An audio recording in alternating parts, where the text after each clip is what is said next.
The treble clef notes appear starting with low C, and then they go alphabetical. D, E, F, G, A, B, C, D, E, F, G, A, B, C. Notice the high C on the ledger line is 2 lines above the staff, and low C is 1 line below the staff. An easy way to remember the lines and spaces is with these two sayings. The first one refers to the spaces, deface, D-F-A-C-E, and the next one refers to the lines. Every good boy deserves fudge. Try and memorize where these are on the lines and spaces to make your playing easier when you're reading the music. So that is again D-F-A-C-E for the spaces and E-G-B-D-F. The bass clef lettering system is shifted down 1 space. So now A is our first space on the bottom of the staff, and it goes up alphabetically. A, B, C, D, E, F, G, and then your top line is A, A, B, C, and you've got a low A 3 ledger lines below. An easy way to remember the spaces and lines is to go by this saying. Fly away, curious eagle, goodbye, and for the lines, green birds do fly away. So, your spaces are F, A, C, E, G, B going up, and your lines are G, B, D, F, A. Remember these as best you can, and here's the entire treble and bass clef. Your treble clef is above the bass clef, and here are your letters A through G on their respective spaces and lines. Notice how A goes from the bottom space to the top line to the second space, and they interchange. So your B's are on line, space, line, and so forth. Middle C is in between the two, and if you memorize all your letters based on your range and you know how to read ledger lines, you should be able to play every note that comes across your music.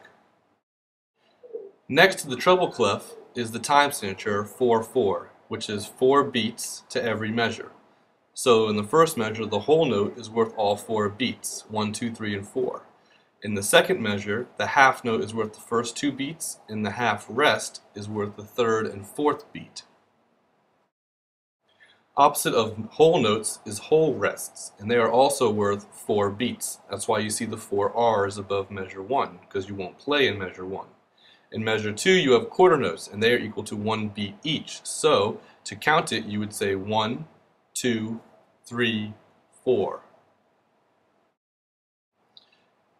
In the first measure, you've got 4 quarter notes, 1, 2, 3, 4, and now we have eighth notes. Eighth notes are worth half a beat, and so 2 eighth notes equals 1 beat. We count them by saying 1 and, 2 and, 3 and, 4 and.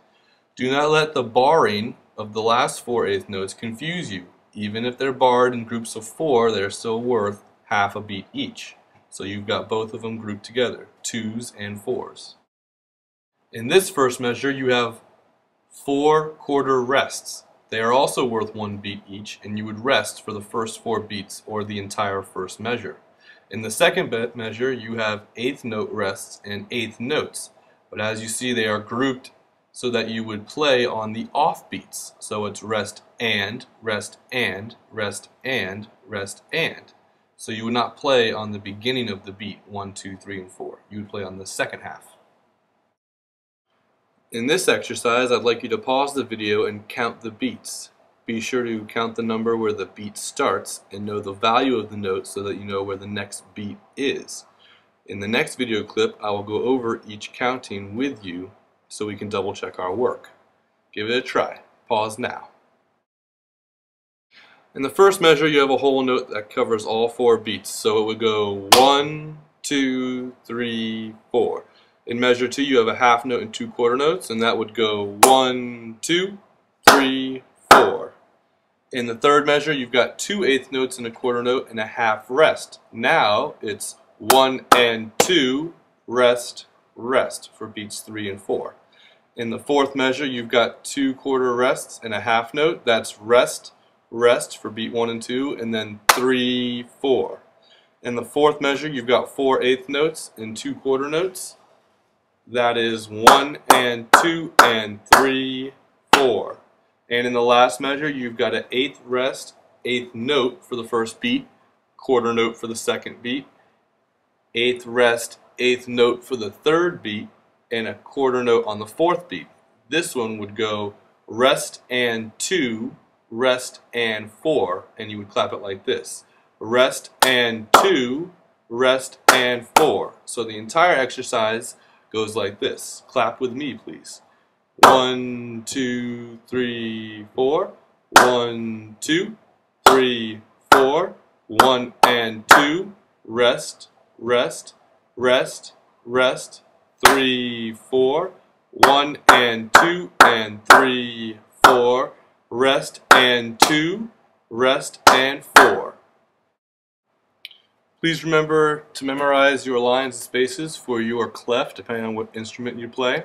Flutes, clarinets, trumpets, and saxophones read the treble clef, including the baritone TC also reads the treble clef.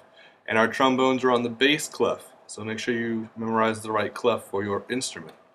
Good luck counting and practicing this week, and I will see you soon.